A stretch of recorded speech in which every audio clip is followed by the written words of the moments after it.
Okay, price the lord. ಯೇಸುವಿನ ನಾಮದಲ್ಲಿ ವಂದನೆಗಳು. ದೇವರ ವಾಕ್ಯವನ್ನ ನಾವು ಧ್ಯಾನ ಮಾಡಿಕೊಳ್ಳೋಣ. ಒಂದು ವಾಕ್ಯವನ್ನ ಆಲಿಸಲಿಕ್ಕೆ ಬಂದಿರುವಂತ ನಿಮ್ಮೆಲ್ಲರೊಟ್ಟಿಗೆ ದೇವಾದಿ ದೇವನು ತಾನೇ ಮಾತನಾಡಲಿ ಎಂಬುದಾಗಿ ನಾನು ಬಯಸುತ್ತೇನೆ. ಈ ಲೋಕದಲ್ಲಿ ಸಾಧಾರಣವಾಗಿ ಏನೇ ಕೆಲಸ ಮಾಡಬೇಕಾದರೂ ಬರಿಗೈಯಲ್ಲಿ ಮಾಡುವುದಕ್ಕಿಂತ ಯಾವುದಾದರೂ ಆಯುಧಗಳನ್ನು ಉಪಯೋಗಿಸಿ ಮಾಡುವುದು ಬಹಳ ಸುಲಭ. ಮೊದಲ ಕಾಲದಲ್ಲಿ ಏನು ಮಾಡ್ತಾ ಇದ್ರು? ಮೊದಲ ಕಾಲದಲ್ಲಿ ಬಂಡೆಗಲ್ಲುಗಳನ್ನ ಕಷ್ಟಪಟ್ಟು ಎತ್ತುತ್ತಾ ಇದ್ರು, ಮಣ್ಣನ್ನು ಎತ್ತುತ್ತಾ ಇದ್ರು, ಬಾವಿಗಳನ್ನು ಅಗೀತಾ ಇದ್ರು, ಕಷ್ಟಪಟ್ಟು ಕೆಲಸ ಮಾಡ್ತಾ ಇದ್ರು. ಅವರಿಗೆ ತುಂಬಾ ಶ್ರಮ ಅನಿಸ್ತಾ ಇತ್ತು. ಆದ್ರೆ ಈಗ ಏನ್ ಮಾಡ್ಬಿಟ್ಟಿದ್ದಾರೆ? ಆಯುಧಗಳನ್ನು ಉಪಯೋಗಿಸಲಿಕ್ಕೆ ಪ್ರಾರಂಭಿಸಿದ್ದಾರೆ ಅಲ್ವಾ? ಒಂದು ಸಣ್ಣ ಅದು ಹೇಳ್ತಾರಲ್ಲ, ಗುಂಡು ಸೂಜಿಯಿಂದ ಹಿಡಿದು ದೊಡ್ಡ ದೊಡ್ಡ ಕ್ರೇನ್ಗಳು, ದೊಡ್ಡ ದೊಡ್ಡ ಮಿಷಿನ್ಗಳವರೆಗೂ ಕೂಡ ಅವೆಲ್ಲ ಆಯುಧಗಳೇ. ಮನುಷ್ಯನ ಕೆಲಸ ಸುಲಭವಾಗುವುದಕ್ಕಾಗಿ, ಮನುಷ್ಯನ ಒಂದು ಕೆಲಸಗಳು ತ್ವರಿತವಾಗಿ ಆಗುವುದಕ್ಕಾಗಿ ಏನ್ ಮಾಡ್ತಾರೆ? ಆ ಆಯುಧಗಳನ್ನ ಉಪಯೋಗಿಸುತ್ತಾರೆ. ಅದು ಬೇಗನೆ ಕೆಲಸ ಆಗಬೇಕು, ತುಂಬಾ ಜನ ಮಾಡೋ ಕೆಲಸನ ಕೆಲವರೇ ಮಾಡಬೇಕು ಅಂತ ಹೇಳಿಬಿಟ್ಟು ಮಾಡ್ತಾರೆ. ಆದ್ರೆ ನೋಡಿ, ಈ ಆಯುಧಗಳು ಕೆಲವು ಕೆಲಸಕ್ಕೆ ಬರಲ್ಲ. ಯಾರನ್ನಾದ್ರೂ ನಾವು ಮಾರ್ಪಡಿಸ್ಬೇಕು. ಒಬ್ಬರು ಕುಡುಕ ಇರ್ತಾರೆ, ಇಲ್ಲ ಅಂದ್ರೆ ಕೆಟ್ಟವರು ಇರ್ತಾರೆ, ವಿರೋಧಿಗಳಿರ್ತಾರೆ, ಅವಿಧೇಯ ಸೂಚಿಸುವ ವ್ಯಕ್ತಿಗಳಿರ್ತಾರೆ. ಅವರನ್ನ ನಾವು ಈ ಆಯುಧಗಳನ್ನ ಇಟ್ಕೊಂಡು ಸರಿ ಮಾಡೋಕ್ಕಾಗುತ್ತಾ? ಆಯುಧಗಳನ್ನ ಇಟ್ಕೊಂಡು ಸರಿ ಮಾಡೋಕ್ಕೆ ಆಗಲ್ಲ. ಈಗ ನೋಡಿ, ಆಪರೇಷನ್ ಮಾಡಬೇಕಾದ್ರೆ ಡಾಕ್ಟರ್ಗೆ ಒಂದು ಸರ್ಜಿಕಲ್ ಬ್ಲೇಡ್ಸ್ ಇರಬೇಕು. ಅದಕ್ಕೆ ಅಂತ ಒಂದು ಸಪ್ರೇಟ್ ಬೇರೆ ಬ್ಲೇಡ್ ಇರುತ್ತೆ, ಸರ್ಜಿಕಲ್ ಬ್ಲೇಡು, ಮತ್ತು ಅದಕ್ಕೆ ಸ್ಟಿಚಸ್ ಹಾಕೋದಕ್ಕೆ ಕೆಲವು ಆಯುಧಗಳು, ಇವೆಲ್ಲವೂ ಅವರ ಕೈಯಲ್ಲಿ ಇರ್ತದೆ. ಆದ್ರೆ ನೋಡಿ, ಒಂದು ಗಾಯವನ್ನು ಮಾಡಿ ಅವರು ಆಪರೇಷನ್ ಮಾಡಿ ಅದನ್ನ ಸರಿಪಡಿಸಲಿಕ್ಕೆ ಒಂದು ವೇಳೆ ಅವರಿಗೆ ಆ ಆಯುಧಗಳಿರ್ಬೋದು. ನನ್ನ ಮಗ ಹೇಳಿದ ಮಾತು ಕೇಳ್ತಾ ಇಲ್ಲ ಡಾಕ್ಟ್ರೇ, ಸ್ವಲ್ಪ ಎಲ್ಲಾದ್ರೂ ಕೊಯ್ದು ಸ್ವಲ್ಪ ರೆಡಿ ಮಾಡ್ರಿ ಅಂದ್ರೆ ಮಾಡೋಕ್ಕಾಗುತ್ತಾ? ನನ್ನ ಗಂಡ ಅವನು ಕೆಟ್ಟತನ ಮಾಡ್ತಾ ಇದ್ದಾನೆ, ಅವನಿಗೆ ಸ್ವಲ್ಪ ಆಪರೇಷನ್ ಮಾಡ್ರಿ ಸರಿ ಹೋಗ್ತಾನೆ ಅಂತ ಹೇಳಕ್ಕಾಗುತ್ತಾ? ಸಮಾಜದಲ್ಲಿ ಪಾಪಗಳು ಜಾಸ್ತಿ ಆಗ್ತಾ ಇದೆ, ಸ್ವಲ್ಪ ಏನಾದ್ರೂ ಮಾಡ್ರಿ ಅಂತ ಹೇಳಕ್ಕಾಗುತ್ತಾ? ಅವುಗಳಿಗೆ ಈ ಆಯುಧಗಳು ಪ್ರಯೋಜನಕ್ಕೆ ಬರಲ್ಲ. ನೋಡಿ, ದೇವರ ವಾಕ್ಯ ಹೇಳುತ್ತದೆ, ಇಂಥವುಗಳನ್ನು ನಾವು ಎದುರಿಸಬೇಕಾದ್ರೆ ನಮಗೆ ಬೇಕಾಗಿರುವ ಆಯುಧಗಳು ಬೇರೆ ಆಯುಧಗಳು. ಆ ಆಯುಧಗಳೇನಪ್ಪ? 2 ಕೊರಿಂಥದವರಿಗೆ ಬರೆದ ಪತ್ರಿಕೆ 10ನೇ ಅಧ್ಯಾಯದ ಅದರ 4ನೇ ವಚನವನ್ನ ನಾವು ನೋಡುವಾಗ, ನಾವು ಉಪಯೋಗಿಸುವ ಆಯುಧಗಳು ಲೋಕ ಸಂಬಂಧವಾದ ಆಯುಧಗಳಲ್ಲ, ಅವು ದೇವರ ಎಣಿಕೆಯಲ್ಲಿ ಬಲವಾಗಿದ್ದು ಕೋಟೆಗಳನ್ನ ಕೆಡವಿ ಹಾಕುವಂಥವುಗಳು ಆಗಿವೆ. ಕೋಟೆಗಳನ್ನ ಕೆಡವಿ ಹಾಕುವಂಥವುಗಳಿಗೆ ಏನು ಉಪಯೋಗಿಸ್ತಾರೆ ಈ ಕಾಲದಲ್ಲಿ? ಕೋಟೆಗಳು ಅಂದ್ರೆ ದೊಡ್ಡ ದೊಡ್ಡ ಸ್ಥಳಗಳು, ಈಗ ಬೆಟ್ಟಗಳು, ಅವೆಲ್ಲ ಏನು ಉಪಯೋಗಿಸ್ತಾರೆ? JCB ಉಪಯೋಗಿಸ್ತಾರೆ. ಮತ್ತು ಬಂಡೆಗಲ್ಲನ್ನ ಛಿದ್ರ ಮಾಡಬೇಕಾದ್ರೆ ಇದರಲ್ಲಿ ಏನ್ ಮಾಡ್ತಾರೆ? ಸ್ವಲ್ಪ ಮುದ್ದಿಡ್ತಾರಲ್ಲ ಬಂಡೆಗಲ್ಲು ಚದುರಿಸಕ್ಕೆ, ಕ್ವಾರೆ ಅಂತಾರಲ್ಲ, ಅದರಲ್ಲಿ ಏನ್ ಮಾಡ್ತಾರೆ? ಅದು ಒಂದು ವಸ್ತುನೇ. ಅಂದ್ರೆ ಅವುಗಳನ್ನ ಕೆಡವಿ ಹಾಕುವಂಥವುಗಳಿಗೆ ಏನ್ ಮಾಡ್ತಾರೆ? ಸಾಧಾರಣವಾಗಿ ಇವುಗಳನ್ನು ಉಪಯೋಗಿಸ್ತಾರೆ. ಇಲ್ಲಿ ನೋಡಿ, ಅಂತಹ ಬಲವಾದ ಕಾರ್ಯಗಳಿಗಿಂತಲೂ ಏನಾಗಿದೆ? ದೇವರ ಎಣಿಕೆಯಲ್ಲಿ ಇರುವಂತ ಕಾರ್ಯಗಳು ಬಲವಾಗಿವೆ. ಇಲ್ಲಿ ನೋಡಿ, ಇಲ್ಲಿ ಹೇಳ್ತದೆ, ನಾವು ಉಪಯೋಗಿಸುವಂತ ಆಯುಧಗಳು. ಹಾಗಾದ್ರೆ ಒಂದು ಟೈಲರ್ ಒಂದು ಟೈಲರಿಂಗ್ ಮಿಷಿನ್ ಅನ್ನು ಉಪಯೋಗಿಸ್ತಾನೆ. ಒಂದು ಮರಗೆಲಸದವನು ಮರಗೆಲಸದ ಎಲ್ಲಾ ರಂಪಗಳನ್ನ, ಈಗ ರಂಪನೇ ಇಲ್ಲ ಬಿಡಿ, ಕೆಲವು ಕಾರ್ಯಗಳನ್ನ ಏನ್ ಮಾಡ್ತಾರೆ ಅವರು ಉಪಯೋಗಿಸಿಕೊಂಡು ಒಂದು ಮರಗೆಲಸವನ್ನ ಮಾಡುವುದಕ್ಕೆ, ಒಂದು ಯಾವುದೇ ಒಂದು ವಸ್ತುವನ್ನ, ಮೇಜನ್ನು, ಕುರ್ಚಿಯನ್ನು, ಬಾಗಿಲುಗಳನ್ನು ತಯಾರು ಮಾಡಲಿಕ್ಕೆ ಅದನ್ನು ಉಪಯೋಗಿಸುತ್ತಾರೆ. ಹಾಗಾದ್ರೆ ಈ ರೀತಿ ಅವರು ಉಪಯೋಗಿಸ್ತಾ ಇರುವಂತವ್ರು, ಅದು ರೈತ ಉಪಯೋಗಿಸುವಂತಹ ರೀತಿಯಾದಂತ ಆಯುಧಗಳನ್ನೆಲ್ಲ ನಾವು ಉಪಯೋಗಿಸುವಂಥದ್ದು. ನಾವು ಉಪಯೋಗಿಸುವ ಆಯುಧಗಳು ಬೇರೆಯವುಗಳೇ. ಅದಕ್ಕೆ ಇಲ್ಲಿ ಹೇಳ್ತಾನೆ ಪೌಲನು ಕೊರಿಂಥದವರಿಗೆ ಬರೆಯುತ್ತಾ, ನಾವು ಉಪಯೋಗಿಸುವುದು ಲೋಕಾನುಸಾರವಾಗಿರುವಂತ ಆಯುಧಗಳಲ್ಲ, ದೇವರ ಎಣಿಕೆಯಲ್ಲಿ ದೊಡ್ಡ ಬಲವುಳ್ಳ ಕಾರ್ಯಗಳನ್ನ ಮಾಡಲಿಕ್ಕಾಗಿರುವಂಥವುಗಳು. ಅನೇಕ ಸಾರಿ ನಾವೇನ್ ಮಾಡ್ತೀವಿ ಅಂದ್ರೆ, ನಮ್ಮ ಜೀವಿತದಲ್ಲಿ ಕೆಲವು ಕಾರ್ಯಗಳನ್ನ ಮಾಡಲಿಕ್ಕೆ ಪ್ರಯತ್ನಿಸ್ತೇವೆ, ಆದ್ರೆ ನಮ್ಮ ಕೈಯಲ್ಲಿ ಮಾಡ್ತೇವೆ. ಕೈಯಲ್ಲಿ ಅಂದ್ರೆ ಹೆಂಗ್ ಗೊತ್ತಾ? ಕೆಲವರು ಬಾಯಿ ಉಪಯೋಗಿಸ್ತಾರೆ. ಮಕ್ಕಳನ್ನ ಸರಿಪಡಿಸಲಿಕ್ಕೆ ಏನು ಉಪಯೋಗಿಸ್ತಾರೆ? ಬಾಯಿ. ಏನು ಬಾಯಲ್ಲಿ? ಬೈಯೋದು. ಬಾಯಿ ಏನು ಮಾಡುತ್ತೆ? ಬೈಯೋದು. ಆಮೇಲೆ ಮಕ್ಕಳನ್ನು ಸರಿಪಡಿಸಲಿಕ್ಕೆ ಕೋಲು, ಬೆಲ್ಟು, ಇನ್ನೇನು ಉಪಯೋಗಿಸ್ತಾರೆ? ಏನಾದರೂ ಉಪಯೋಗಿಸ್ತಾರೆ, ಆಯುಧ ಉಪಯೋಗಿಸ್ತಾರೆ. ಯಾಕೆಂದ್ರೆ ಮಕ್ಕಳು ಕೈ ಉಪಯೋಗಿಸ್ತಾರೆ, ಕೈ ಹೊಡೆಯೋದಿಕ್ಕೆ ಬೆಲ್ಟ್ ಉಪಯೋಗಿಸ್ತಾರೆ, ಕೋಲು ಉಪಯೋಗಿಸ್ತಾರೆ. ಏನಂದ್ರೆ ಈ ಆಯುಧಗಳಿಂದ ಮಕ್ಕಳು ಸರಿ ಹೋಗ್ತಾರೆ, ಮಕ್ಕಳು ಮಾರ್ಪಡುತ್ತಾರೆ ಎಂದು ತಿಳ್ಕೊಳ್ತಾರೆ. ನಿಜಾನೇ, ದೇವ್ರ ವಾಕ್ಯ ಹೇಳುತ್ತದೆ, ಬೆತ್ತವನ್ನು ಹಿಡಿಯದ ತಂದೆ ನಿಜವಾದ ತಂದೆ ಅಲ್ಲ, ಹಿಡಿಬೇಕು. ಆದರೆ ಅವು ಪೂರ್ತಿಯಾಗಿ ಒಬ್ಬ ವ್ಯಕ್ತಿಯನ್ನು ಬದಲಾಯಿಸಲಾರವು. ಹಾಗಾದರೆ ನಮ್ಮ ಕುಟುಂಬಗಳಲ್ಲಿ ಮಕ್ಕಳನ್ನು ಸರಿಪಡಿಸಲಿಕ್ಕೂ, ಮನೆಯವರನ್ನು ಸರಿಪಡಿಸಲಿಕ್ಕೂ, ನಮ್ಮ ಕೆಲಸಗಳಲ್ಲಾಗುವ ತೊಂದರೆಗಳನ್ನು ಸರಿಪಡಿಸಲಿಕ್ಕೂ ನಾವು ಕೆಲವು ವಿಶೇಷವಾದ ಆಯುಧಗಳನ್ನು ಉಪಯೋಗಿಸಬೇಕು.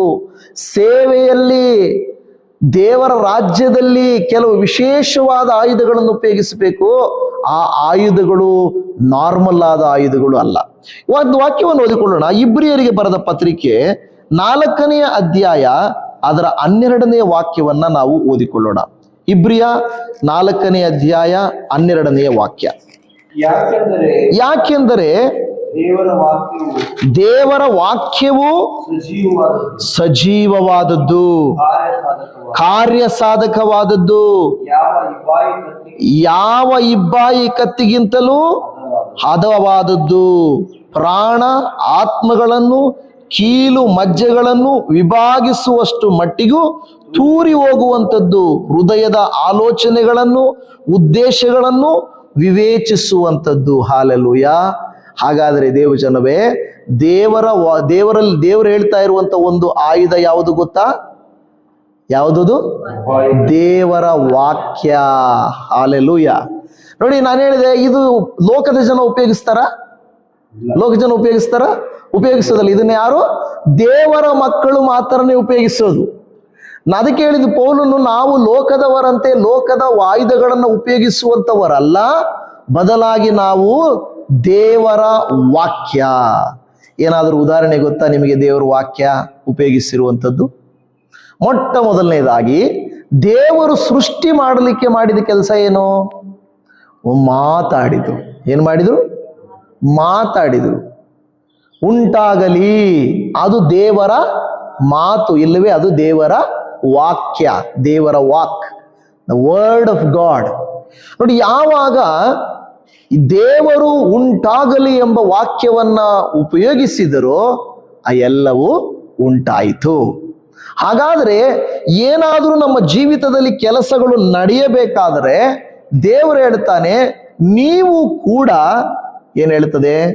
ಯೋಹಾನ 14ನೇ ಅಧ್ಯಾಯ 14ನೇ ವಚನ ಹೇಳುತ್ತದೆ, ನೀವು ಯೇಸುವಿನ ಹೆಸರಿನಲ್ಲಿ ಏನು ಬೇಡಿಕೊಳ್ಳುತ್ತೀರೋ ಅದು ನಿಮಗೆ ದೊರೆಯುತ್ತದೆ. ಹಾಗಾದ್ರೆ ನಾವೇನ್ ಮಾಡಬೇಕು?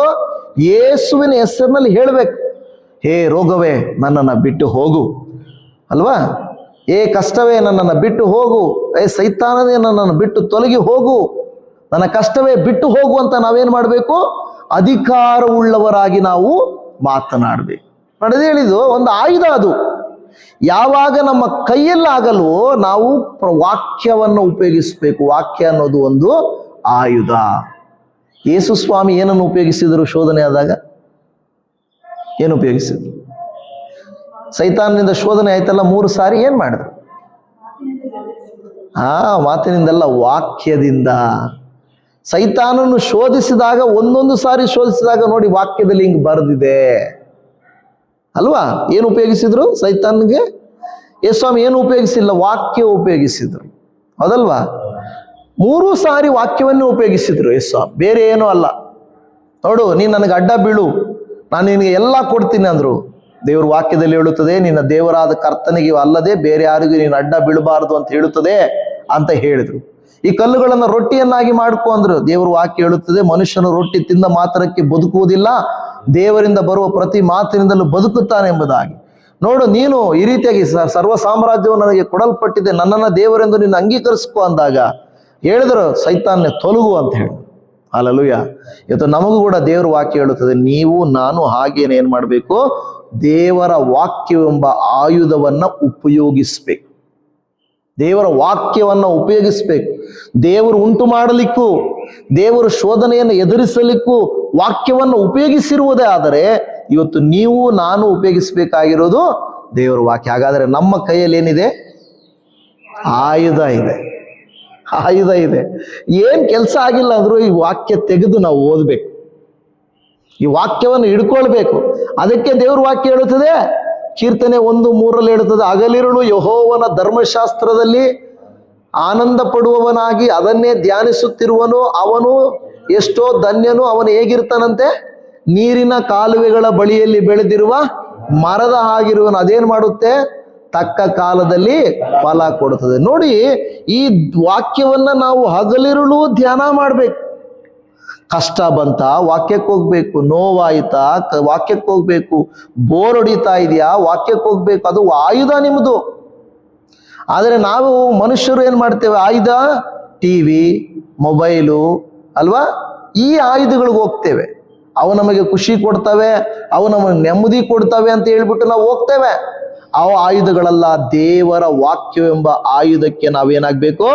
ಸಮಯವನ್ನ ಕೊಡಬೇಕು ಎಂಬುದಾಗಿ ದೇವರ ವಾಕ್ಯ ಹೇಳುತ್ತಾ ಇದೆ. ನನ್ನ ಪ್ರಿಯ ದೇವಜನವೇ, ಬೈಬಲಲ್ಲಿ ನೋಡುವಾಗ ಅನೇಕ ದೇವಭಕ್ತರು ಕೂಡ ದೇವರ ವಾಕ್ಯವನ್ನೇ ಉಪಯೋಗಿಸಿದರೆ ಹೊರತು ಬೇರೇನು ಉಪಯೋಗಿಸಲಿಲ್ಲ. ಯಾಕೆಂದ್ರೆ ಇಲ್ಲಿ ವಾಕ್ಯ ಹೇಳುತ್ತಾ ಇದೆ, ಈ ವಾಕ್ಯ ಏನಾಗಿದೆ?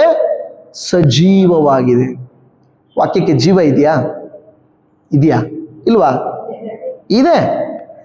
ಯೋಹಾನ 1ನೇ ಅಧ್ಯಾಯ 1ನೇ ವಾಕ್ಯದಲ್ಲಿ ಹೇಳುತ್ತದೆ, ಆದಿಯಲ್ಲಿ ವಾಕ್ಯವಿತ್ತು, ಆ ವಾಕ್ಯವು ದೇವರ ಬಳಿಯಲ್ಲಿತ್ತು, ಆ ವಾಕ್ಯವು ದೇವರಾಗಿತ್ತು. ಆ ವಾಕ್ಯವೆಂಬತ್ತು ನಮ್ಮ ಆಮೇಲೆ 19ನೇ ವಚನ ಹೇಳುತ್ತದೆ, ನರಾವತಾರವೆತ್ತಿ ನಮ್ಮ ಮಧ್ಯದಲ್ಲಿ ವಾಸ ಮಾಡಿದನು. ಯಾರಾದರೂ ಒಂದು ಬೀಜನ ತೋರಿಸ್ಬಿಟ್ಟಿದ್ರಲ್ಲಿ ಜೀವ ಇದೆಯಾ ಅಂದ್ರೆ ಇದೆ. ನಾವು ಕುದಿಸಿ ಅದನ್ನ ಬೇಯಿಸಿ ತಿಂದ್ಬಿಟ್ರೆ ಆ ಜೀವ ಹೋಗ್ಬಿಡುತ್ತೆ. ಅದೇ ಆ ಬೀಜವನ್ನು ನಾವು ಮಣ್ಣಲ್ಲಿ ಹಾಕಿದ್ರೆ ಮತ್ತೆ ಬಳಕೆ. ಅದರ ಅರ್ಥ ಬೀಜದಲ್ಲಿ ಏನಿದೆ? ಜೀವ ಇದೆ. ಅದೇ ರೀತಿಯಲ್ಲಿ ವಾಕ್ಯದಲ್ಲಿ ಏನಿದೆ? ಜೀವ ಇದೆ. ಉಪಯೋಗಿಸಿದರೆ ಜೀವ ಇದೆ. ಕೆಲವರು ಈ ಬೈಬಲ್ ಅನ್ನು ಸುಟ್ಟಾಕ್ತಾರೆ. ಹಾಗಾದ್ರೆ ಸುಟ್ಟಾಕಿದ ತಕ್ಷಣ ಮುಗಿದೋಯ್ತಾ? ಜೀವ ಸತ್ತೋಯ್ತಾ? ಸಾಧ್ಯನೇ ಇಲ್ಲ. ಅವರಿಗೆ ಇದೊಂದು ಪೇಪರ್. ಇದೇನಿದೆ ಅವರಿಗೆ? ಒಂದು ಪೇಪರ್. ನಮಗಿದು ಜೀವವುಳ್ಳ ವಾಕ್ಯ. ಎಂತ ವಾಕ್ಯ? ಅದಕ್ಕೆ ಅನೇಕರು ಹೇಳ್ತಾ ಇರ್ತಾರೆ, ನಮ್ಮೊಟ್ಟಿಗೆ ದೇವರ ವಾಕ್ಯ ಮಾತಾಡ್ತು, ದೇವರ ವಾಕ್ಯ ನಮ್ಮನ್ನ ಸಂತೈಸ್ತು, ದೇವರ ವಾಕ್ಯ ನಮ್ಮನ್ನ ಆಧರಿಸಿತು. ಯಾಕೆಂದ್ರೆ ಅದರಲ್ಲಿ ಏನಿದೆ? ಜೀವ ಇದೆ. ಹಾಗಾದ್ರೆ ನೀವು ಓದಿದ್ರೆ, ಇದನ್ನ ಓದಿ ಇದನ್ನ ಅರ್ಥ ಮಾಡಿಕೊಂಡು ಇದನ್ನ ಅನುಸರಿಸಿದ್ರೆ ನಮಗೇನಾಗುತ್ತೆ? ಇದರಿಂದ ಜೀವ ಉಂಟಾಗುತ್ತದೆ. ಆಮೇಲೆ ಹೇಳುತ್ತದೆ ಇಲ್ಲೇನಂದ್ರೆ ಕಾರ್ಯ ಸಾಧಕ. ಏನು ಕಾರ್ಯ ಸಾಧಕ ಅಂದ್ರೆ? ಕಾರ್ಯ ಸಾಧಕ. ಹಾಗಾದ್ರೆ ನಮ್ಮ ಕೆಲಸವನ್ನು ಏನ್ ಮಾಡ್ತದೆ? ಇದು ಮಾಡಿಕೊಡುತ್ತದೆ. ಏನ್ ಮಾಡ್ತದೆ? ಮಾಡಿಕೊಡುತ್ತದೆ ಇಲ್ಲ? ಪೇತ್ರ ಯೋಹಾನರು ಏನ್ ಮಾಡಿದ್ರು? ದೇವಾಲಯಕ್ಕೆ ಹೋದ್ರು. ಅಲ್ಲೊಬ್ಬ ಹುಟ್ಟು ಕುಂಟ ಇದ್ದ. ಆ ಹುಟ್ಟು ಕುಂಟನು ಇವರು ನೋಡಿ, ಅಯ್ಯ ಏನಾದ್ರೂ ಭಿಕ್ಷಾ ಕೊಡಬೇಕು ಅಂತ ಕೇಳಿದ್ರು. ಇವರೇನು ಹೇಳಿದ್ರು? ನಮ್ಮ ಹತ್ರ ಏನು ಇಲ್ಲಪ್ಪ, ಬೆಳ್ಳಿ ಬಂಗಾರ ಅಂತೂ ನಮ್ಮ ಹತ್ರ ಇಲ್ಲ. ಆದ್ರೆ ಅವ್ರೇನ್ ಮಾಡಿದ್ರು ಗೊತ್ತಾ? ಯೋಹಾನ 14 ವಾಕ್ಯದಲ್ಲಿ ಹೇಳಿದ ಪ್ರಕಾರವಾಗಿ, ನಜರೇತಿನ ಯೇಸುವಿನ ಹೆಸರಿನಲ್ಲಿ ನೀನು ಎದ್ದು. ಅದರ ಅರ್ಥ ಅವ್ರೇನ್ ಮಾಡಿದ್ರು? ವಾಕ್ಯನ ಉಪಯೋಗಿಸಿದ್ರು. ನಜರೇತಿನ ಯೇಸುವಿನ ಹೆಸರಿನಲ್ಲಿ ನೀನು ಎದ್ದು ನಡೆದಾಡು ಅಂತ ಉಪಯೋಗಿಸಿದ್ರು. ವಾಕ್ಯನ, ಅಧಿಕಾರವನ್ನು ಉಪಯೋಗಿಸಿದ್ರು. ಅವಾಗ ಏನಾಯ್ತದು? ಅಲ್ಲಿ ಹೇಳುತ್ತದೆ, ಅವನ ಕಾಲುಗಳಿಗೆ, ಹರಡುಗಳಿಗೆ ಬಲ ಬಂತು. ಹರಡುಗಳಿಗೆ ಅಂದ್ರೆ ಏನು? ಅವ ಕಾಲೆಲ್ಲ ಪಾಪ. ಈ ಉದಾಹರಣೆಗೆ ಸ್ವಲ್ಪ ಹೊತ್ತು ನೀವು ಕುತ್ಕೊಂಡಿದ್ರೆ ಏನಾಗುತ್ತೆ ಗೊತ್ತಾ? ಕಾಲ್ ಜೋಮ್ ಹಿಡಿದು ಬಿಡುತ್ತೆ. ಸಡನ್ ಆಗಿ ಎದ್ರೂ ನಾವು ಚೆನ್ನಾಗೇ ಇದ್ದೀವಿ, ಬಟ್ ಅದು ಬ್ಲಡ್ ಸರ್ಕ್ಯುಲೇಷನ್ ಆಗದೆ ಎದ್ದು ನಿಂತ್ಕೊಂಡ್ರೆ ಬಿದ್ದೋಗಂಗಾಗುತ್ತೆ ನಮಗೆ. ನಡಿ ಬೇಗ ಅಂತ ನಡಿ ಹೇಳ್ರಿ ಅವ್ರಿಗೆ, ಆಗಲ್ಲ. ಯಾಕೆಂದ್ರೆ ಅದು ಬ್ಲಡ್ ಸರ್ಕ್ಯುಲೇಷನ್ನು. ಹಾಗಾದ್ರೆ ಯಾವಾಗೋ ಇಂದಲೂ ಹುಟ್ಟದಾಗಿಂದಲೂ ಅಲ್ಲಿ ಏನಿಲ್ಲ? ಬಲ ಇಲ್ಲ. ಆದ್ರೆ ಅಂಥ ಕಾಲುಗಳಿಗೆ, ಹರಡುಗಳಿಗೆ ಏನಾಯ್ತು? ಬಲ ಬಂತು. ಹಾಲೆಲೂಯ. ಯಾಕೆ ಬಂತು? ಪೇತ್ರ ಯೋಹಾನರು ಏನು ಮಾಡಿದ್ರು? ವಾಕ್ಯವನ್ನು ಉಪಯೋಗಿಸಿದ್ರು. ಯೇಸುವಿನ ನಾಮದಲ್ಲಿ ಎದ್ದು ನೀನು ನಡೆದಾಡು ಎಂದು ಹೇಳಿದರು. ಅದಕ್ಕೆ ಈ ವಾಕ್ಯ ಕಾರ್ಯ ಸಾಧಕವಾದುದು. ಮತ್ತು ಇಬ್ಬಾಯಿ ಕತ್ತಿಗಿಂತಲೂ ಹದವಾದದ್ದು. ಇಬ್ಬಾಯಿ ಕತ್ತಿಯನ್ನ ಯಾಕೆ ಹೋಲಿಕೆ ಮಾಡಿದ್ದಾರೆ ದೇವರ ವಾಕ್ಯಕ್ಕೆ ಇಲ್ಲಿ? ಇಬ್ಬಾಯಿ ಕತ್ತಿ ಅಂದ್ರೆ ಎರಡು, ಇಬ್ಬಾಯಿ ಅಂದ್ರೆ ಎರಡು ಬಾಯಿ, ಅಂದ್ರೆ ಎರಡೂ ಕಡೆ ಇರುವಂಥದ್ದು, ಮುಂದಕ್ಕೂ ಹಿಂದಕ್ಕೂ, ಈ ಕಡೆ ಹಿಂಗಂದ್ರು ಈ ಕಡೆ ಹಿಂಗಂದ್ರು ಅದೇನಾಗ್ತದೆ, ಕಟ್ಟಾಗ್ತದೆ. ಹಾಗಾದ್ರೆ ಇಬ್ಬಾಯಿ ಕತ್ತಿಯನ್ನು ಹೇಗೆ ಉಪಯೋಗಿಸ್ತಾರೆ ಹೇಳ್ತಾರೆ ಗೊತ್ತಾ? ಈ ವಾಕ್ಯ ಹೇಳುವವರನ್ನು ಕೇಳುವವರನ್ನು ಏನ್ ಮಾಡ್ತದೆ? ಹದವಾಗಿ ಎಚ್ಚರಿಸ್ತದೆ. ನಿಜವಾಗಿ ವಾಕ್ಯವನ್ನು ತಿಳಿದವರಿಗೆ, ಸುಮ್ಮನೆ ವಾಕ್ಯವನ್ನು ಓದಿ ಸ್ವಾರ್ಥಕ್ಕಾಗಿ ಉಪಯೋಗಿಸ್ಕೊಳ್ಳೋರಿಗೆ ಏನು ಪ್ರಯೋಜನ ಇಲ್ಲ ಇದು. ಆದ್ರೆ ಕೆಲವರು ಏನ್ ಮಾಡ್ತಾರೆ ಗೊತ್ತಾ? ವಾಕ್ಯನ ಜಗಳ ಮಾಡಕ್ ಉಪಯೋಗಿಸ್ಕೊಳ್ತಾರೆ, ವಾಕ್ಯನ ಕೆಲವು ಸಾರಿ ವಾದ ಮಾಡಕ್ ಉಪಯೋಗಿಸ್ಕೊಳ್ತಾರೆ ಅಲ್ವಾ? ವಾದ. ಸೈತಾನ್ ಅದೇ ಹೇಳಿದ್ದು, ಏನಂತ ಹೇಳಿದೆ ಯೇಸುಸ್ವಾಮಿಗೆ ಗೊತ್ತಾ? ವಾಕ್ಯ ಉಪಯೋಗಿಸ್ಕೊಂಡು ನೀನು ಇಲ್ಲಿಂದ ದುಮ್ಕು ಅಂದ. ಸೈತಾನ್ ವಾಕ್ಯನ ಉಪಯೋಗಿಸ್ಕೊಂಡು ಏನ್ ಹೇಳಿದ್ರು? ಇಲ್ಲಿಂದ ನೀನು ಧುಮುಕು. ಆಗ ಏನ್ ಮಾಡ್ತಾರೆ? ವಾಕ್ಯದಲ್ಲಿ ಬರ್ದೈತಲ್ವಾ, ಏನು ಕೀರ್ತನೆ 91ರಲ್ಲಿ ಬರ್ದಿದೆ, ನೀನು ಧುಮುಕಿದ್ರೆ ನಿನ್ನನ್ನು ಹಿಡ್ಕೊಳ್ಳೋದಕ್ಕೆ ಯಾರನ್ನ ಕಳಿಸ್ತಾರೆ ದೇವರು? ಹಾಗಾದ್ರೆ ನಮಗೂ ಕೂಡ ಈ ವಾಕ್ಯ ಹೇಳಿಬಿಟ್ಟು ಯಾರಾದ್ರು ಕೆಲವ್ರು ಮಾಡಿದ್ದಾರೆ, ಕೆಲವು ಕಡೆ ಮಾಡ್ತಾ ಇದ್ದಾರೆ. ನಿಮಗೆ ಹೇಳುತ್ತದೆ, ಚೇಳುಗಳನ್ನು ಸರ್ಪಗಳನ್ನು ಎತ್ತುವಿರಿ, ನಿಮ್ಗೆ ಏನಾಗಲ್ಲ ಅಂತ ಹೇಳೈತಲ್ಲ, ಹಂಗಾದ್ರೆ ಎತ್ಕೊ ಬರ್ರಿ ಅಂತಾರೆ. ನಾವು ಆಯ್ತು ಬಿಡು ಅಂತೇಳಿ ಎತ್ತಕ್ಕೆ ಹೋದ್ರೆ ಕೆಲವು ಸಾರಿ ಅದು ಮೂರ್ಖತನ. ಬೇರೆಯವ್ರು ಚಾಲೆಂಜ್ ಮಾಡಿದ್ರು ಅಂತ ನಾವು ಮಾಡೋದಲ್ಲ. ವಿಷ ಕುಡಿದ್ರು ಏನಾಗಲ್ಲ ಅಂತ ಹೇಳಿದೆಯಲ್ಲ ನಿಮ್ಮ ವಾಕ್ಯದಲ್ಲಿ, ಕುಡೀರಿ ಅಂತ ಹೇಳಿದ್ರೆ ಕುಡಿತೀನಿ ತಗೋ ಅಂತ ಕುಡಿಯೋದಲ್ಲ. ನಿಜವಾಗಿ ನಂಬಿಕೆ ಇದ್ರೆ ಕುಡಿಬಹುದು, ತೊಂದರೆ ಇಲ್ಲ. ಆದರೆ ಸೈತಾನವನ್ನು ಶೋಧನೆ ಮಾಡಿ ಜನರು ನಮ್ಮನ್ನು ಹೀಗೆ ರೇಗಿಸ್ತಾರೆ. ಬೈಬಲಲ್ಲಿ ಹಂಗೆ ಬರ್ದೈತಲ್ಲ, ನಿಮಗೆ ಹಂಗಾಗುತ್ತಲ್ಲ, ಮಾಡ್ರಿ, ಹಿಂಗೆ ಮಾಡ್ರಿ ಅಂತಾರೆ. ಅವ್ರು ಹೇಳಿದ್ರು, ಮೂರ್ಖರು ಹೇಳಿದ್ರು ಅಂತೇಳಿ ನಾವು ಮೂರ್ಖತನದಲ್ಲಿ ಮಾಡೋಕ್ಕೆ ಹೋಗ್ಬಾರ್ದು. ನಾವು ದೇವರಾತ್ಮನಿಂದ ನಡೆಸಿಕೊಳ್ಳುವರಾಗಿರ್ಬೇಕು. ಅಲ್ಲಿ ಹೇಳುತ್ತದೆ, ದೇವರು ಯೇಸುಸ್ವಾಮಿ ನೀನು ಇಲ್ಲಿಂದ ಧುಮುಕು, ನಿನ್ನನ್ನು ದೇವದೂತರು ಬಂದು ಹಿಡ್ಕೊಳ್ತಾರೆ ಅಂತ ಹೇಳಿದಾಗ ಯೇಸುಸ್ವಾಮಿ ಧುಮುಕಿದ್ರ? ಇಲ್ಲ. ಏನಂತ ಹೇಳಿದ್ರು? ನಿನ್ನ ದೇವರಾದ ಕರ್ತನ ಹೇಳ್ತಾನೆ, ನಿನ್ನನ್ನು ಪರೀಕ್ಷಿಸಬಾರದಂತ ಹೇಳ್ತದೆ. ನಾವು ದೇವರನ್ನ ಪರೀಕ್ಷಿಸೋದಲ್ಲ, ನೋಡ್ತೀನಿ ದೇವರು ನನ್ನನ್ನು ಕಾಪಾಡ್ತಾನೋ ಇಲ್ಲವೋ ಅಂತ. ಕಳೆದ ದಿನಗಳಲ್ಲಿ ನಾನು ಎಲ್ಲವನ್ನು ಓದ್ತಾ ಇದ್ದಾಗ ಈ ಸ್ಪೈಡರ್ ಮ್ಯಾನ್ದು ಮೂವಿಗಳು ಬಂದಾಗ, ಅದಕ್ಕೂ ಮುಂಚೆ ನಮ್ಮ ದೇಶದಲ್ಲಿ ಫಸ್ಟ್ ಬಂದಿದ್ದು ಶಕ್ತಿಮಾನ್. ನಾವು ಚಿಕ್ಕವಾಗಿದ್ದಾಗ ನಾವು ನೋಡ್ತಾ ಇದ್ದೆ ಅದು ಶಕ್ತಿಮಾನ್ ಅಂತ. ಅದು ಬರೋದು ರೌಂಡ್ಗಳು ತಿರುಗೋದು, ಹಂಗೆ ತಿರುಗಿ ಶಕ್ತಿಮಾನ್ ಅಂತ ಬರೋದು. ಅದು ಸ್ಟಾರ್ಟಿಂಗ್ ಬಹಳ ಇಂಟ್ರೆಸ್ಟ್, ಅಂದ್ರೆ ಫ್ಯಾಂಟಸಿ ಮೂವಿ, ಅಂದ್ರೆ ಅದು ಕಾಪಾಡ್ತಾರೆ ಅಂತ. ಅವಾಗ ಏನಾಯ್ತು ಅಂತ ಗೊತ್ತಾ? ಈ ಶಕ್ತಿಮಾನ್ ನೋಡಿ ಹುಡುಗರು ಎಲ್ಲ, ನಾನು ಇಲ್ಲಿ ದುಮ್ಕಿದ್ರೆ ಅಲ್ಲಿ ತೋರಿಸ್ತಾ ಇದ್ರು, ಶಕ್ತಿಮಾನ್ ನನ್ನನ್ನು ಕಾಪಾಡುವಂತ ದುಮ್ಬಿಡೋರು. ಅವಾಗ ಶಕ್ತಿಮಾನು ಹಂಗೆ ಬಂದ್ಬಿಟ್ಟು ಹಿಡ್ಕೊಂಡ್ಬಿಡ್ತಾ ಇದ್ದ. ಇದನ್ನ ನೋಡಿದವ್ರು ಕೆಲವ್ರು ಏನ್ ಮಾಡ್ಬಿಟ್ರು, ನೀವು ರಿಯಲ್ ಆಗಿ ದುಮ್ಕಕ್ಕೆ ಸ್ಟಾರ್ಟ್ ಮಾಡ್ಬಿಟ್ರು. ಅದು ಸಿನಿಮಾ ಅಂತ ಗೊತ್ತಿಲ್ಲ ಜನಗಳಿಗೆ. ನನ್ನನ್ನು ಕಾಪಾಡ್ತಾನೆ ಶಕ್ತಿಮಾನ್ ಅಂತ. ಆವಾಗ ಅವ್ರು ಏನ್ ಮಾಡಿದ್ರು ಗೊತ್ತಾ? ಫಸ್ಟ್ ಆಡ್ ಮಾಡಿದ್ರು, ದಯಮಾಡಿ ಯಾರು ಈ ಸ್ಟಂಟ್ ಮನೇಲಿ ಮಾಡಕ್ ಹೋಗ್ಬೇಡ್ರಿ, ಯಾಕೆಂದ್ರೆ ಇದು ನಿಜ ಅಲ್ಲ, ಇದು ಸಿನಿಮಾ. ಯಾವ ಶಕ್ತಿಮಾನು ಬಂದು ನಿಮ್ಮನ್ನ ಕಾಪಾಡಲ್ಲ, ನೋಡಿ ನಾನೇ ಶಕ್ತಿಮಾನ್, ನೋಡ್ರಿ ಸಾಧಾರಣ ಬಟ್ಟೆಯಲ್ಲಿ ಇದೀನಿ ನೋಡ್ರಿ ಅಂತ ತೋರಿಸ್ತಾ ಇದ್ದ ಆತನ ಹೆಸರು ಕನ್ನ ಅಂತಿದೆ. ಅದನ್ನ ಹೇಳಿದಾರೆ, ನೋಡಿ ನಾನು ನಿಮ್ಮಂತೆ ಮನುಷ್ಯನಪ್ಪ, ನಿಮ್ಮ ಮಕ್ಕಳಿಗೆ ಹೇಳ್ಕೊಡ್ರಿ, ನಾನು ಬಂದು ಕಾಪಾಡಕ್ಕಾಗಲ್ಲ, ದಯಮಾಡಿ ಇದೊಂದು ಸಿನಿಮಾ ಅಷ್ಟೇನೆ ಅಂತ ಹೇಳ್ತಾ ಇದ್ರು. ಅನಂತರ ಶಕ್ತಿಮಾನು, ಅಲ್ಲ ಸ್ಪೈಡರ್ ಮ್ಯಾನು, ಬ್ಯಾಟ್ ಮ್ಯಾನು, ಇನ್ನೇನೋ ಬಂತು. ಇನ್ನೇನು ಬಂತು? Super man. ಇವೆಲ್ಲ ಬಂದಾಗ ಜನಗಳು ಕೆಲವರು ಅರ್ಥ ಮಾಡ್ಕೊಳ್ದಿರಾ, ಏನಾದರೂ ಕಷ್ಟ ಬಂದ್ರೆ ಈಗ ಬರ್ತಾನೆ ಸ್ಪೈಡರ್ ಮ್ಯಾನ್, ಬರ್ತಾನೆ ಸೂಪರ್ ಮ್ಯಾನ್, ಬರ್ತಾರೆ. ಡಾಬರ್ ಮ್ಯಾನ, ಅಕ್ವಾ ಮ್ಯಾನ, ಅದ್ಯಾವುದು ನಾನು ಕೇಳೇ ಇಲ್ಲ.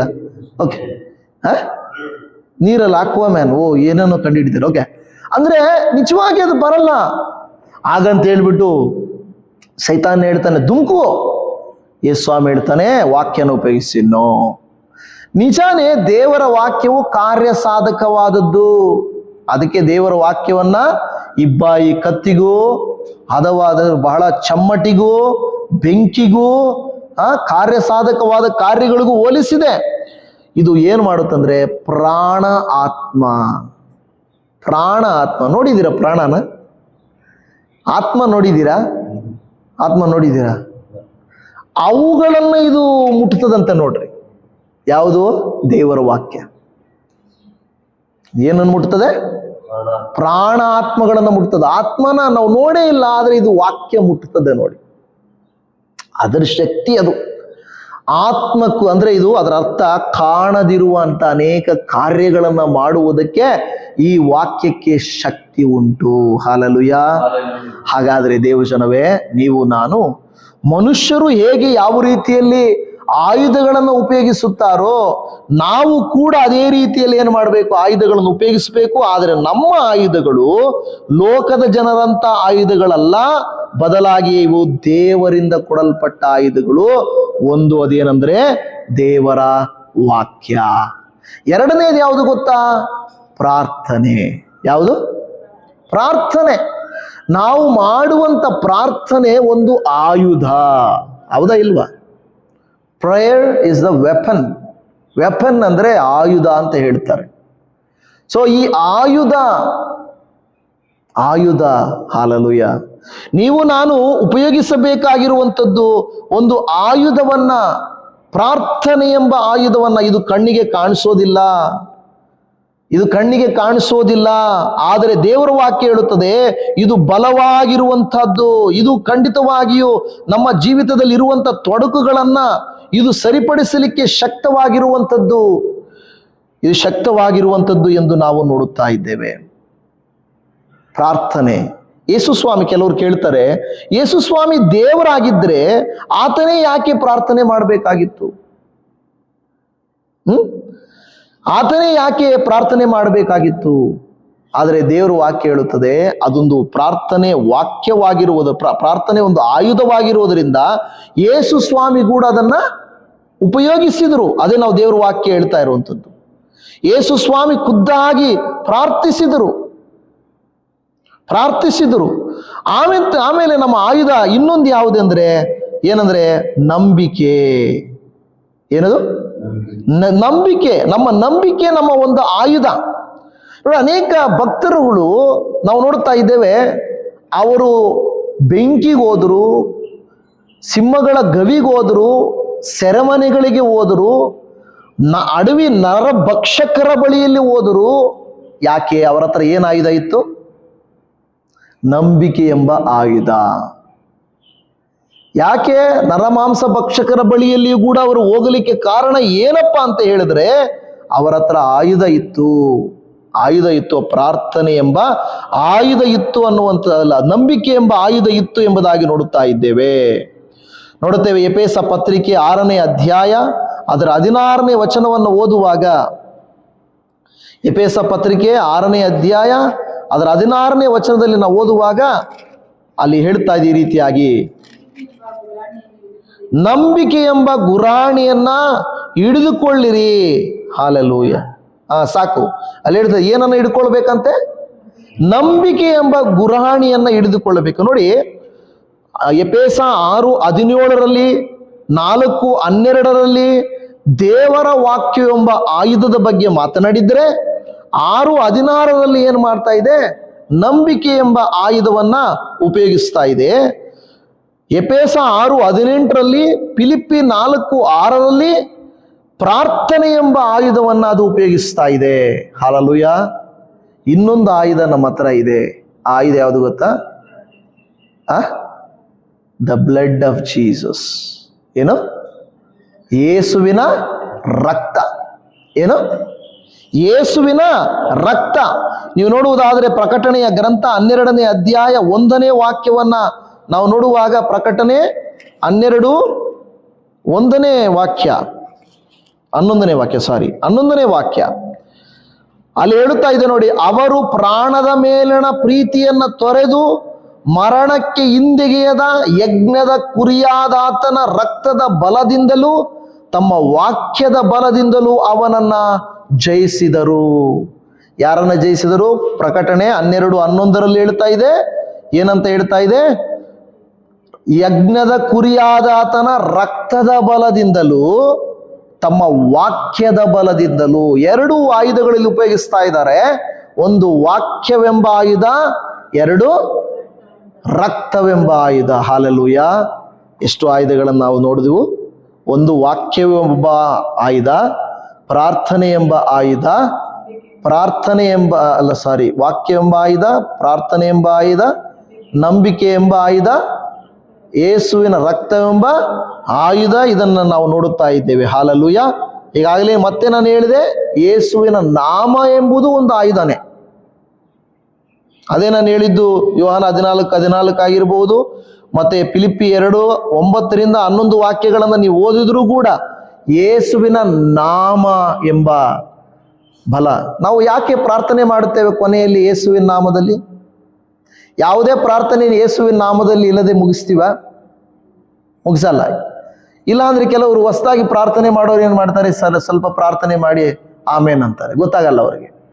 ಆದರೆ ಗೊತ್ತಿರುವ ಪ್ರತಿ ಕ್ರೈಸ್ತರು ಪ್ರಪಂಚದ ಎಲ್ಲ ಕಡೆಗಳಲ್ಲಿ, ಎಲ್ಲ ದೇಶ, ಹಳ್ಳಿ, ಭಾಷೆ, ಎಲ್ಲ ಕಡೆಯಲ್ಲಿ, ಎಲ್ಲ ಡಿನಾಮಿನೇಷನ್ಗಳಲ್ಲಿ ಉಪಯೋಗಿಸುವಂತ ಕೊನೆಯ ಪದ ಯೇಸುವಿನ ನಾಮದಲ್ಲಿ ಪ್ರಾರ್ಥಿಸ್ತೇವೆ. ಆಮೇನ್, ಹಲ್ಲೆಲೂಯಾ. ಅದರರ್ಥ ಯೇಸುವಿನ ನಾಮ ಕೂಡ ನಮಗೊಂದು ಆಯುಧನೇ. ಎಷ್ಟು ಆಯುಧಗಳಾಯಿತು? ಒಂದನೇದು ಯಾವುದು ಹೇಳಿದೆ ನಾನು? ದೇವರ ವಾಕ್ಯವೆಂಬ ಆಯುಧ, ಪ್ರಾರ್ಥನೆ ಎಂಬ ಆಯುಧ, ನಂಬಿಕೆ ಎಂಬ ಆಯುಧ, ಯೇಸುವಿನ ರಕ್ತ ಎಂಬ ಆಯುಧ, ಯೇಸುವಿನ ನಾಮ ಎಂಬ ಆಯುಧ. ಹಾಲೆಲೂಯಾ, ದೇವರಿಗೆ ಸ್ತೋತ್ರ. ಈ ಒಂದು ಆಯುಧಗಳು ಬಹಳ ಪ್ರಯೋಜನ. ನೋಡಿ, ಈ ಆಯುಧಗಳನ್ನು ಲೋಕ ಉಪಯೋಗಿಸಲ್ಲ. ಈ ಲೋಕಕ್ಕೆ ಈ ಆಯುಧಗಳು ಬೇಡವೇ ಬೇಡ. ಯೇಸು ನಾಮ ಬೇಡ, ಯೇಸು ರಕ್ತ ಬೇಡ, ದೇವರ ವಾಕ್ಯ ಬೇಡ. ಎಲ್ಲಾದ್ರೂ ಕರಪತ್ರಗಳನ್ನು ಕೊಡಕ್ಕೋದ್ರೆ, ಎಲ್ಲಾದ್ರೂ ಏನಾದ್ರೂ ಕೊಡಕ್ಕೋದ್ರೆ ಬಿಸಾಕ್ತಾರೆ, ಹರಿದಾಕ್ತಾರೆ, ಸುಟ್ಟಾಕ್ತಾರೆ ಅಲ್ವಾ? ಅವರಿಗೆ ಇದರಲ್ಲಿ ಇರೋ ಶಕ್ತಿ ಗೊತ್ತಿಲ್ಲ. ಅವ್ರು ಬರೀ ಪೇಪರ್ನ ಸುಡ್ತಾ ಇದ್ದಾರೆ ಅಷ್ಟೇ. ಆದರೆ ನಮಗೆ ಗೊತ್ತು ಅದರಲ್ಲಿ ಜೀವ ಇದೆ ಅಲ್ವಾ? ಜೀವ ಇದೆ ವಾಕ್ಯದಲ್ಲಿ. ಅದಕ್ಕೆ 2 ಕೊರಿಂಥ 10:4 ಹೇಳಿದಂಥ ಮಾತು, ನಾವು ಉಪಯೋಗಿಸುವ ಆಯುಧಗಳು. ಎಷ್ಟು ಆಯುಧಗಳು? ಇನ್ನೂ ಇದಾವ ಆಯುಧಗಳು. ನಾವು ಉಪಯೋಗಿಸಿದ 5 ನಾವು ಧ್ಯಾನ ಮಾಡಿದ್ವಿ. ಒಂದು ವಾಕ್ಯ, ಪ್ರಾರ್ಥನೆ, ನಂಬಿಕೆ, ಯೇಸುವಿನ ರಕ್ತ, ಯೇಸುವಿನ ನಾಮ. ಈ 5 ಆಯುಧಗಳನ್ನು ನಾವೇನ್ ಮಾಡಿದ್ದೇವೆ? ಧ್ಯಾನ ಮಾಡಿದ್ದೇವೆ. ದೇವಜನವೇ, ಪ್ರತಿ ಸಾರಿ ಪ್ರಾರ್ಥನೆಯಲ್ಲಿ ಕೂತುಕೊಳ್ಳುವಾಗ, ಪ್ರತಿ ಸಾರಿ ನಮಗೆ ಇಕ್ಕಟ್ಟುಗಳು ಬರುವಾಗ, ಶೋಧನೆಗಳು ಬರುವಾಗ, ವೇದನೆಗಳು ಬರುವಾಗ ನಾವು ಈ ಆಯುಧಗಳಿದೆ ಅಂತ ನಾವು ಮರೆತು ಹೋಗಬಾರ್ದು. ಅದಕ್ಕೆ ಎಫೆಸ ಪತ್ರಿಕೆ ಪೂರ್ತಿ ಹೇಳ್ತಾ ಇರುವಂಥದ್ದು, 6ನೇ ಅಧ್ಯಾಯ ಹೇಳ್ತಾ ಇರುವಂಥದ್ದು, ಅಲ್ಲಿ ನೀವು ಎಲ್ಲಾ ಯುದ್ಧಕ್ಕೆ ಹೋಗುವಾಗ ಒಬ್ಬ ವ್ಯಕ್ತಿ ಯಾವ ರೀತಿಯಾಗಿ ಎಲ್ಲವನ್ನು ಧರಿಸಿಕೊಳ್ಳುತ್ತಾನೋ ಅದೇ ರೀತಿಯಲ್ಲಿ ನೀವು ಎಲ್ಲಾ ಆಯುಧಗಳನ್ನು ಏನ್ ಮಾಡಬೇಕು? ಧರಿಸಿಕೊಳ್ಳಬೇಕು. ಆ ಒಂದು ವಾಕ್ಯವನ್ನು ಓದಿಕೊಂಡು ಮುಗಿಸ್ಕೊಳ್ಳೋಣ. ನೋಡಿ, 6ನೇ ಅಧ್ಯಾಯ 10ರಿಂದ ಇರುವಂತ ವಾಕ್ಯಗಳಿದೆ. ಕ್ರೈಸ್ತರು ನಡೆಸುವ ಯುದ್ಧದಲ್ಲಿ ದೇವರು ಕೊಡುವ ಸರ್ವಾಯುಧಗಳ ಅವಶ್ಯವಾಗಿವೆ. ಕಡೆ ಮಾತೇನೆಂದರೆ, ನೀವು ಕರ್ತನನ್ನು, ಆತನ ಅತ್ಯಧಿಕವಾದ ಶಕ್ತಿಯನ್ನು ಆಶ್ರಯಿಸಿಕೊಂಡವರಾಗಿ ಬಲಗೊಳ್ಳಿರಿ.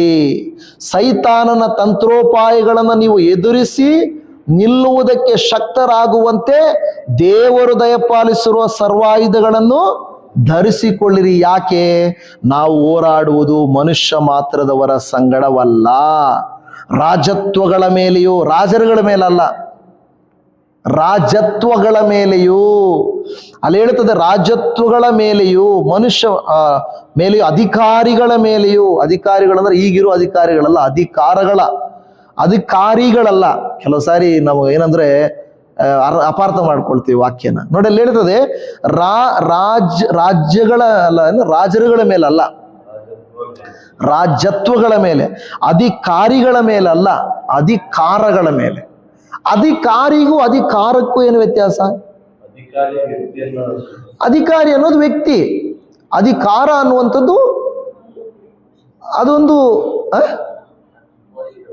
ಪೋಸ್ಟ್. ಈಗ ಪ್ರಧಾನಮಂತ್ರಿ ಅನ್ನುವಂಥದ್ದು ಪೋಸ್ಟ್, ಅದರಲ್ಲಿರೋ ವ್ಯಕ್ತಿ ಬೇರೆ ಅಲ್ವಾ? ಹಾಗೆ ನಮಗೆ ಆ ವ್ಯಕ್ತಿ ಮೇಲಲ್ಲ, ಆ ಪೋಸ್ಟ್ ಇದ್ದೂ ಯಾಕೆ ಹೆಲ್ಪ್ ಮಾಡ್ತಾ ಇಲ್ಲ?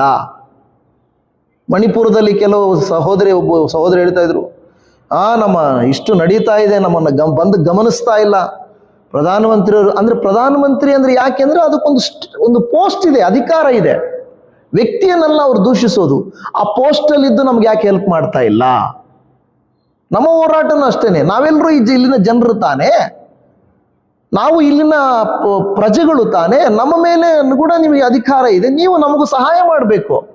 ನಮ್ಮ ಹೋರಾಟ ರಾಜ್ಯತ್ವಗಳ ಮೇಲೆ ಹೊರತು ರಾಜ್ಯಗಳ ಮೇಲೆ ಅಲ್ಲ, ಅಧಿಕಾರಗಳ ಮೇಲೆ ಹೊರತು ಅಧಿಕಾರಿಗಳ ಮೇಲೆ ಅಲ್ಲ, ಈ ಅಂಧಕಾರದ ಲೋಕಾಧಿಪತಿಗಳ ಮೇಲೆಯೂ. ಯಾವುದರ ಮೇಲೆ? ಅಂಧಕಾರದ ಲೋಕಾಧಿಪತಿಗಳ ಮೇಲೆಯೂ. ಅಲ್ಲಿ ಹೇಳ್ತದೆ, ಆಕಾಶ ಮಂಡಲದಲ್ಲಿರುವ ದುರಾತ್ಮಗಳ ಸೇನೆಯ ಮೇಲೆಯೂ ನಾವು ಹೋರಾಡುವವರಾಗಿದ್ದೇವೆ. ಆದರೆ ಇದು ಬಂದಾಗ ಏನು ಮಾಡಬೇಕು? 14ನೇ ವಚನ ಹೇಳುತ್ತದೆ, ನೀವೇನ್ ಮಾಡ್ರಿ, ಇದನ್ನೆಲ್ಲ ಎದುರಿಸಿ ನಿಲ್ಲೋದಕ್ಕೆ ಶಕ್ತರಾಗುವಂತೆ ದೇವರು ದಯಪಾಲಿಸುವ ಸರ್ವಾಯುಧಗಳನ್ನು ತೆಗೆದುಕೊಳ್ಳಿರಿ. ಸತ್ಯವೆಂಬ ನಡುಕಟ್ಟು, ನೀತಿ ಎಂಬ ವಜ್ರಕವಚ, ಸಮಾಧಾನವೆಂಬ ಸುವಾರ್ತೆ ಎಂಬ ಸಿದ್ಧವಾದ ಮನಸ್ಸೆಂಬ ಕೆರೆಗಳು, ನಂಬಿಕೆ ಎಂಬ ಗುರಾಣಿ, ಇವೆಲ್ಲವುಗಳನ್ನು ನಾವು ಧರಿಸಿಕೊಂಡು ರಕ್ಷಣೆ ಎಂಬ ಶಿರಸ್ತ್ರಾಣವನ್ನು ಇಟ್ಟುಕೊಂಡು, ಪವಿತ್ರಾತ್ಮನು ಕೊಡುವ ದೇವರ ವಾಕ್ಯ ಎಂಬ ಕತ್ತಿಯನ್ನು ಹಿಡಿದುಕೊಂಡು, ಪವಿತ್ರಾತ್ಮ ಪ್ರೇರಿತರಾಗಿ ಎಲ್ಲಾ ಸಮಯಗಳಲ್ಲಿ ಸಕಲ ವಿಧವಾದ ಪ್ರಾರ್ಥನೆಯಿಂದಲೂ ವಿಜ್ಞಾಪನೆಯಿಂದಲೂ ದೇವರನ್ನ ಪ್ರಾರ್ಥಿಸಿರಿ. ನೋಡ್ರಿ, ಇಲ್ಲಿ ವಾಕ್ಯ ಇದೆ, ಪ್ರಾರ್ಥನೆ ಇದೆ ಅಲ್ವಾ, ದೇವರು ಕೊಡುವಂತ ನೀತಿ ಇದೆ, ನಂಬಿಕೆ ಇದೆ. ಇನ್ನು ಇಲ್ಲದೆ ಇರೋದು ಯೇಸುವಿನ ನಾಮ, ಯೇಸುವಿನ ರಕ್ತ. ಈ ಭಾಗದಲ್ಲಿ ನಾನು ಹೇಳಿದ 5 ವಾಕ್ಯಗಳು ಇದೆ. ಪ್ರಿಯ ದೇವಜನರೇ, ನಾವು ಪ್ರಾರ್ಥನೆ ಮಾಡಿ ದೇವರಿಗೆ ಕೇಳೋಣ, ದೇವರೇ ನನಗೆ ದಯಮಾಡಿ ಈ ಆಯುಧಗಳನ್ನ ಒದಗಿಸಿ ಕೊಡಪ್ಪ. ನನಗೆ ಬರುವಂತ ವಿರೋಧಗಳು, ವಿಪತ್ತುಗಳು, ಹೋರಾಟಗಳನ್ನು ಎದುರಿಸಲಿಕ್ಕೆ ಬೇಕಾದಂಥ ಶಕ್ತಿಯನ್ನ ನನಗೆ ಕೊಡಪ್ಪ ಎಂದು ನಾನು ಪ್ರಾರ್ಥಿಸೋಣ. ದೇವರು ಎದುರಿಸಿ ಹೋರಾಟ ಮಾಡಲಿಕ್ಕೆ ಬೇಕಾದಂಥ ಸರ್ವಾಯುಧಗಳನ್ನು ದೇವರು ಖಂಡಿತವಾಗಿ ನಿಮಗೂ ನನಗೂ ಒದಗಿಸಿ ಕೊಡುವಂಥವನಾಗಿದ್ದಾನೆ. ಕಣ್ಣುಗಳನ್ನು ಮುಚ್ಚೋಣ, ಪ್ರಾರ್ಥನೆ ಮಾಡಿಕೊಳ್ಳೋಣ. ಸ್ತೋತ್ರ. ಪರಮ ಪ್ರೀತಿಯುಳ್ಳ ಪರಿಶುದ್ಧನಾದ ದೇವರೇ, ಈ ದಿನಕ್ಕಾಗಿ ಸ್ತೋತ್ರ. ಲೋಕದಲ್ಲಿರುವ ಜನರು ಉಪಯೋಗಿಸುವ ಆಯುಧಗಳು ಬೇರೆ, ಆದರೆ ನಾವು ಉಪಯೋಗಿಸುವ ಆಯುಧಗಳು ಬೇರೆಯಾಗಿದೆ ಸ್ವಾಮಿ. ಕರ್ತನೇ, ಪ್ರತ್ಯೇಕವಾಗಿ ದೇವರೇ, ಈ ವಾಕ್ಯಗಳನ್ನು ಆಲಿಸಿದಂಥ ಪ್ರತಿ ದೇವ ಜನರಿಗಾಗಿ ಸ್ತೋತ್ರ. ಹೌದು ದೇವರೇ, ನಾವು ಉಪಯೋಗಿಸುವ ಆಯುಧಗಳು ಅವು ಕರ್ತನೇ ಬಲವಾದ ಆಯುಧಗಳು ಸ್ವಾಮಿ. ಅವು ಇಹ ಪರಲೋಕಗಳಲ್ಲಿಯೂ ಘನವಾದ ಆಯುಧಗಳು ಸ್ವಾಮಿ. ನಿನ್ನ ವಾಕ್ಯ, ಪ್ರಾರ್ಥನಾ ಶಕ್ತಿ, ನಂಬಿಕೆ, ಅಪ್ಪ ಕರ್ತನೇ, ನಿನ್ನ ರಕ್ತ, ನಿನ್ನ ನಾಮ, ಇವೆಲ್ಲವೂ ನಮಗೆ ಕೊಡಲ್ಪಟ್ಟಿರುವಂಥದ್ದು. ಅಧಿಕವಾಗಿ ಇನ್ನೂ ಅಡಿಷನಲ್ ಆಗಿ ಅಪ್ಪ ನೀತಿ, ರಕ್ಷಣೆ ಎಂಬ, ಸುವಾರ್ತೆ ಎಂಬ ಇವೆಲ್ಲವುಗಳು ನಮಗೆ ಕೊಡಲ್ಪಟ್ಟಿದ್ದಕ್ಕಾಗಿ ಸ್ತೋತ್ರ. ಯೇಸುವಿನ ನಾಮದಲ್ಲಿ ಈ ಆಯುಧಗಳನ್ನು ಧರಿಸಿದವರಾಗಿ, ಈ ಆಯುಧಗಳನ್ನು ಉಪಯೋಗಿಸಿದವರಾಗಿ ನಾವು ಬಲಗೊಳ್ಳುವುದಕ್ಕೆ ನಮಗೆ ಕೃಪೆಯನ್ನು ತೋರಿಸಿರಿ ಅಪ್ಪ. ಯೇಸುವಿನ ನಾಮದಲ್ಲಿ ವಾಕ್ಯವನ್ನು ಧ್ಯಾನಿಸಿದ ಪ್ರತಿ ದೇವ ಜನರ ಜೀವಿತದಲ್ಲಿ ಈ ಆಯುಧಗಳು ಪ್ರಯೋಜನಕ್ಕೆ ಬರಲಿ ಸ್ವಾಮಿ. ಅವುಗಳನ್ನು ಉಪಯೋಗಿಸಿ ಜಯವೀರರಾಗಿ ನಾವು ನಿಲ್ಲುವುದಕ್ಕೆ ನಮಗೆ ಸಹಾಯ ಮಾಡಿ ಕೊಡಬೇಕೆಂಬುದಾಗಿ ಬೇಡುತ್ತಾ ಇದ್ದೇವೆ. ದೇವರೇ, ನಿನಗೆ ಸ್ತೋತ್ರ. ನಮ್ಮ ಮೊರೆಯನ್ನು ಆಲಿಸಿದ್ದಕ್ಕಾಗಿ ಸ್ತೋತ್ರ. ಎಲ್ಲ ಸ್ತುತಿ, ಘನ, ಮಾನ, ಮಹಿಮೆ ನಿನಗೆ ಮಾತ್ರ ಸಮರ್ಪಿಸುತ್ತಾ ಈ ಪ್ರಾರ್ಥನೆಯನ್ನು ಆಲಿಸಿದ್ದಕ್ಕಾಗಿ ಸ್ತೋತ್ರ ಮಾಡುತ್ತಾ, ನಮ್ಮ ರಕ್ಷಕನು, ಕರ್ತನು, ನಮ್ಮ ದೇವರು, ಒಡೆಯನು, ಕ್ರಿಸ್ತನಾಗಿರುವ ನಜರೇತಿನ ಯೇಸುವಿನ ನಾಮದಲ್ಲಿ ಪ್ರಾರ್ಥಿಸುತ್ತೇವೆ ಪರಮ ತಂದೆಯೇ. Amen, amen, amen. Praise the Lord. Shalom.